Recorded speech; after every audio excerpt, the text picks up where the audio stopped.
Today we're going to talk about hysteria, where the word comes from, the stigma attached to women specifically, and also the misdiagnosis of an illness when women act out of alignment of what society deems to be normal. So we're going to talk about this as a human phenomena, not just one gender. And I'm also going to use Tulsi Gabbard as an example of this systemic illness that we all suffer from.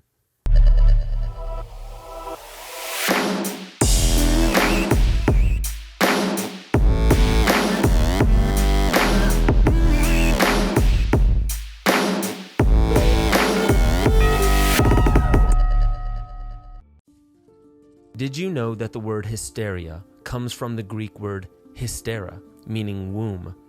It was believed that the uterus would actually wander around the body like a hungry animal in search of semen. This would cause women to act erratically with such odd behavior as masturbation, decrease or increase in sex drive, excessive emotion, according to an intellectually rewarded man, let's remember, increase in appetite or heart rate. And these symptoms meant that your lady friend was hysterical, which was a medical diagnosis since 1900 BC all the way to the 1980s. That's right, for nearly 4,000 years, if anything happened to a woman's appetite, their heart rate, their sex drive, or emotional state, especially when applying for an artistic, intellectual, or man's job, they likely came down with a bad case of hysteria, aka wandering uterus. Hysteria noticed a marked incline right around the time that the US and European women were attempting to join universities and professions. Marriages and birth rates were falling, and in kind, hysteria afflicted women like a spreading pandemic. Treatments for hysteria included vaginal fumigations, bitter potions, balms, and pessaries made of wool, genital massage performed by a skilled physician or midwife, and the holy trinity of marriage, intercourse, and pregnancy was the puritanical way to get that loony woman back into right standing with her prude and intimacy-deprived culture. So I'm giving you this brief history in order to show you this issue that is not relegated to just men, but historically men have had more power to enforce, in which relatively few people of means have the ability to dictate what is normal to the greater masses. Here's my spin on it. The human body is a sensitive and sensual instrument, and it is healthiest when there is little to no sexual or sensual repression. And the oddities of human behavior are not seen as medical conditions that need to be cured, but rather messages from a divine source that must be understood by wishing to see the divinity of the oddity. A woman's body is likely more sensitive to phenomena that men cannot as naturally perceive, except when the masculine and feminine forces of the human are in healthy balance. The oddities that women experience, like fluctuations in heart rate, sex drive, and emotions, could be seen as less of an illness and more of a sign of a metaphysical illness in her surrounding culture. Mother Nature perhaps speaks through women in supernatural ways.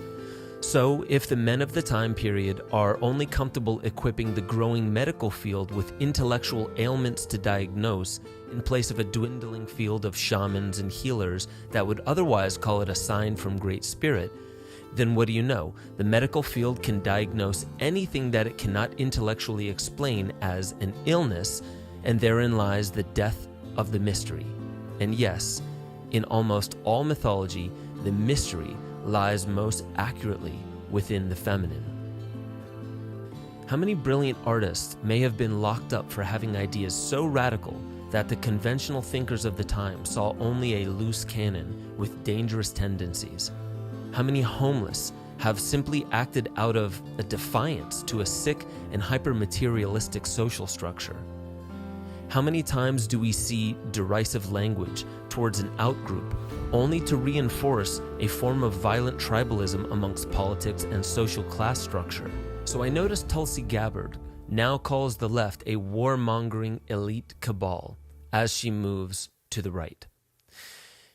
Now, while there is some truth to what she's saying, yes, there are warmongers, and yes, the colloquial use of the word cabal, just meaning a group that has an agenda, You can say that there is a warmongering elite cabal. However, I want to break down a little bit of the nuance of her using this in-group, out-group language. Blaming elites is convenient, but it's also partially accurate. However, the problem comes when we only blame the elite, because it becomes a scapegoat from facing our own inner work, because the entire problem, the entire diagnosis is placed outside of ourselves on the elite. And then calling them warmongering, saying that only the outgroup are the warmongers, is actually misdiagnosing a psychic phenomena that almost our entire population helps hold together through various forms of tacit acceptance. So while I have met Tulsi Gabbard, and I truly like her, and I feel that she is coming from a space of aloha, I also sense an allegiance forming with a greater association to only one hemisphere, while relegating most, if not all, of the problems of human society to the other hemisphere as enemy. When one hemisphere of a body politic wars against the other, this is where the problem arises. So, in fact, the very thing that Tulsi is blaming the other hemisphere for is something that she is now helping engender inside the hemisphere she is calling the virtuous one. We suffer deeply from a lack of intimacy in our culture. And what we need more of is communication to the awakening masses that does not relegate blame to one sector or exonerate another sector from blame, but to place the problem in the category of a message from Mother Nature that is just far enough outside of our conventional wisdom that collectively we must bend out of our rigidity to find the divinity of this oddity.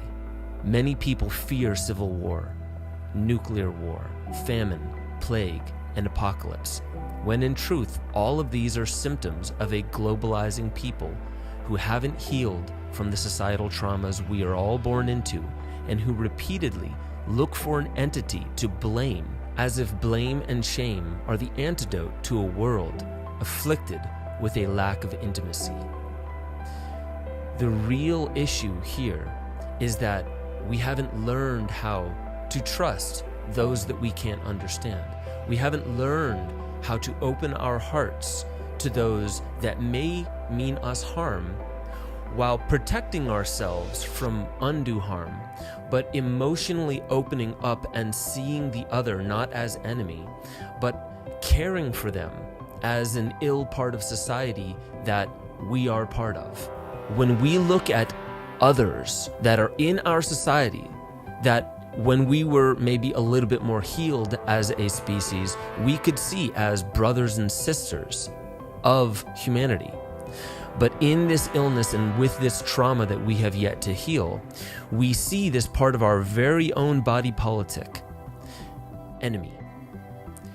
And you must cut it out. You must cut it off. Did you know that one of the treatments for hysteria was actually cauterizing the clitoris of the woman?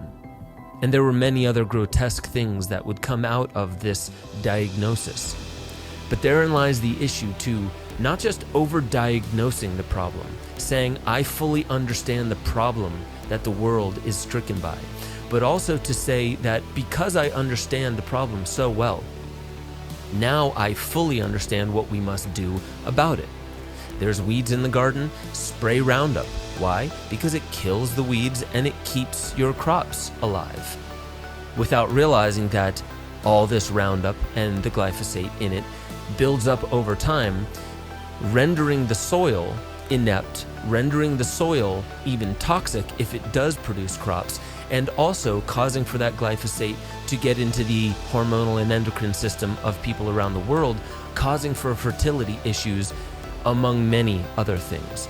And this is not to blame Monsanto as enemy. Of course, there is a great reckoning that must be had, and of course, that our chickens are coming home to roost. But no more is it healthy to claim that one group is the enemy and I am exonerated from all blame, because therein lies the danger. When we see the brothers and sisters that work for Monsanto, when we see the brothers and sisters that have the names Rothschilds, Rockefellers, Gates, when we see these people as less than human, then we do not see people that have some kind of ailment that love and intimacy would be able to heal. We see a clitoris that needs to be cauterized. And I say that kind of loosely, kind of humorously, but also very, very specifically to show that when we say the only thing we must do to Putin is kill him, that's the only way to get through this problem that we see, then we are saying, I know what it is like to be the executioner. I know what it is like to bring somebody to justice by ending their life because I fully understand the problem and this is the way to handle it. That is a lack of what Mark Gaffney calls eros or pseudo-eros. That is a lack of true intimacy. And intimacy is not just of the physical body. It's not just of the emotions. It's not just of the spirit. It's not just of our outer environment that we very wrongly call separate from ourselves. It is the totality of all of it and more.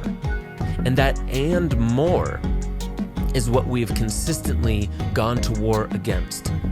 When women in their beds are showing some kind of signs of something that men in the 16, 17, 1800s cannot fathom, cannot wrap into their own worldview, then they find a way to cause it to be enemy and they go to war against it in ways like burning off a clitoris. So think about this. If we do not acknowledge that the aberrations or the derangements of nature actually have a divinity to their oddity, that the oddity is only the paradox of our worldview needing to crack out of its rigidity in order to include that aberration or that derangement into the beauty of our divinity, that the problem actually exists in part inside of us and our worldview, that is the systemic illness that we are facing, that Tulsi Gabbard is now relegating to one side of the political aisle rather than the other. If we do not come to this understanding that this is where the illness truly resides, inside of all of us, systemic to our psychology, our spirituality, and now to our ecology, then we're never going to come to a real bridge between the warring factions that we say we fear are causing civil war. There's my story and I'm sticking to it. The word hysteria comes from hystera, which means womb. If we come to a better understanding of what that means, maybe we will actually treat mothers and women better so they heal some of their traumas, so their womb gives birth to healed children, not children stepping into this world with pre-chewed, preconditioned traumas that they now need to sort out because their previous generations and their ancestors did not know how. This is how we treat the next 7 generations with real, beautiful, sacred love and intimacy. With that, I'll catch you all next time on Waking Infinity News.